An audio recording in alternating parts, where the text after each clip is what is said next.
How to speak to ruthless people without escalating an outburst. Some people are difficult because they are stressed, direct, or socially unaware. Ruthless people are different.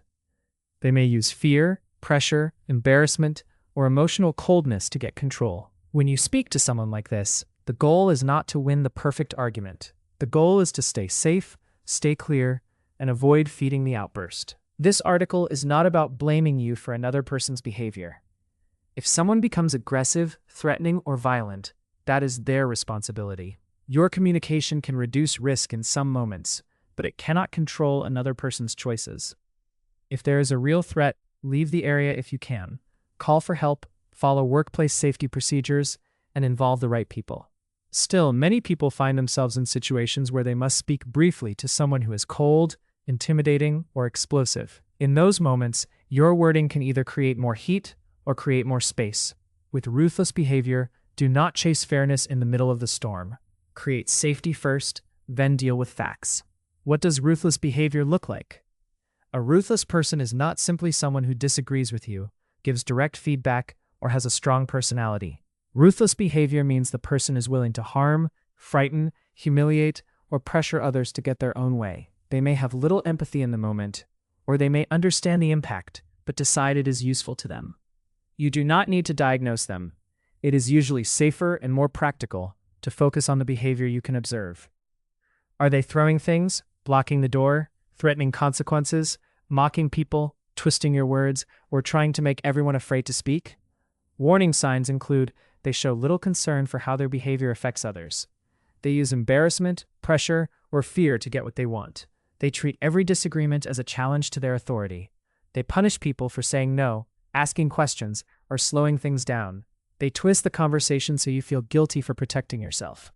They become louder, colder, or more threatening when they do not get control. Safety comes before clever wording. If someone is threatening violence, moving toward you aggressively, blocking your exit, throwing objects, or refusing to calm down, do not treat it like a normal disagreement. Keep distance. Do not touch them. Do not mock them. Do not stand over them. Do not try to win the moment with a sharp line. A safer sentence is short and plain. I am stepping away now. We can continue when it is safe. If you are at work, report what happened through the right channel. If there is immediate danger, contact emergency support. Calm communication is useful, but it is not a substitute for safety procedures. Do not feed the performance. Some ruthless people use outbursts to pull everyone into their emotional weather. They may want you to defend yourself, cry, shout back, apologize too much, or look frightened. The bigger your reaction becomes, the more control they may feel. This does not mean you should accept disrespect. It means you keep your response smaller than their behavior. Use a lower voice. Use fewer words. Keep your face neutral. Stand at an angle instead of directly squared up. If possible, keep another person nearby and avoid being alone with someone who has already shown aggressive behavior. The useful aim is not to sound weak. It is to sound unprovoked, calm, brief, and hard to twist. Phrases that reduce heat.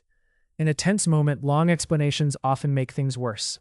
Ruthless people may interrupt, pick one word to attack, or use your explanation as proof that they are winning. Short phrases are easier to repeat and easier to remember. Try, I hear that this is important to you.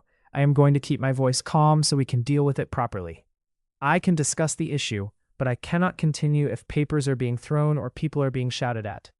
Let us focus on the next practical step, not on blaming each other.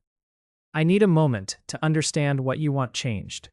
What is the specific outcome you are asking for? I am not refusing to talk. I am saying we need to talk in a safer way. I will come back to this with you when the conversation is calmer. Examples: less effective and better. Example 1, when they throw papers or slam objects. Situation: a colleague throws papers on the floor during a meeting and looks around as if expecting everyone to react. Less effective: what is wrong with you? You are acting crazy. Better: I can see you are angry. I am going to step back. We can discuss the work when objects are not being thrown. Why this works: it names the behavior without insulting the person. It protects distance and safety. It avoids giving the outburst the dramatic argument it may be seeking. Example 2, when they try to pull you into a power fight. Situation: they say, if you had any confidence, you would answer me right now. Less effective: I am not scared of you. Do not talk to me like that. Better: I will answer the work question. I am not going to respond to personal pressure. Why this works. It refuses the bait without sounding submissive. It redirects to the issue. It keeps your boundaries short and hard to argue with. Example 3. When they show no empathy. Situation that dismiss how their behavior affected someone and say, that is not my problem. Less effective.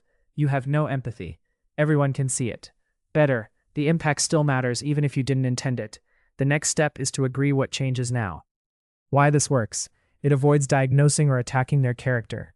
It keeps the focus on impact and next steps. It makes the conversation more practical and less personal. What not to say in the heat of it. Some sentences may be true, but unsafe in the moment.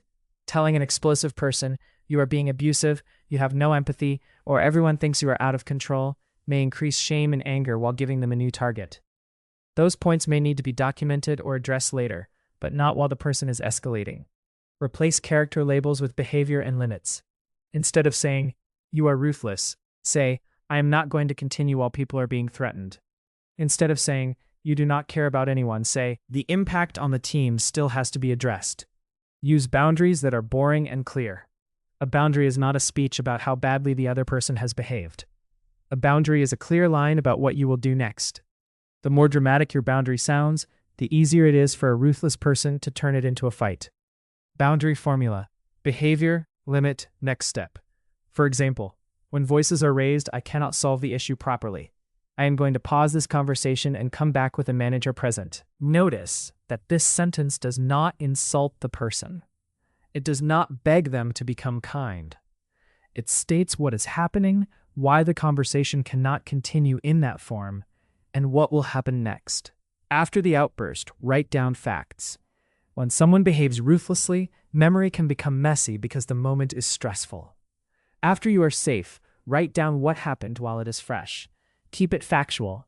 Date, time, place, who was present, what was said, what was thrown or done, and what action was taken.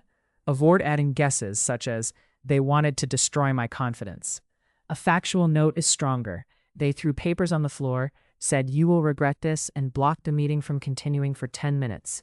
Facts are easier for others to act on. How Spekero can help you practice. You can use Spekero to practice short, calm, boundary sentences. Record yourself saying the same sentence 3 ways: defensive, angry, and calm. Then listen back. The calm version should sound firm, not frightened, short, not cold, clear, not insulting. Related articles: how to be blunt without being rude, how to respond to colleagues who talk down to you, and how to describe what you witnessed clearly. Final thought. Speaking to a ruthless person is not about becoming more ruthless yourself. It is about refusing to be pulled into their style. You can be calm without being weak. You can be brief without being rude. You can set a boundary without giving them a bigger emotional scene to use. The safest words are often simple. Name the behavior, keep your distance, state the limit, and move towards support. You do not have to win the argument in the room. You have to protect yourself, keep the facts clear, and choose the next step wisely.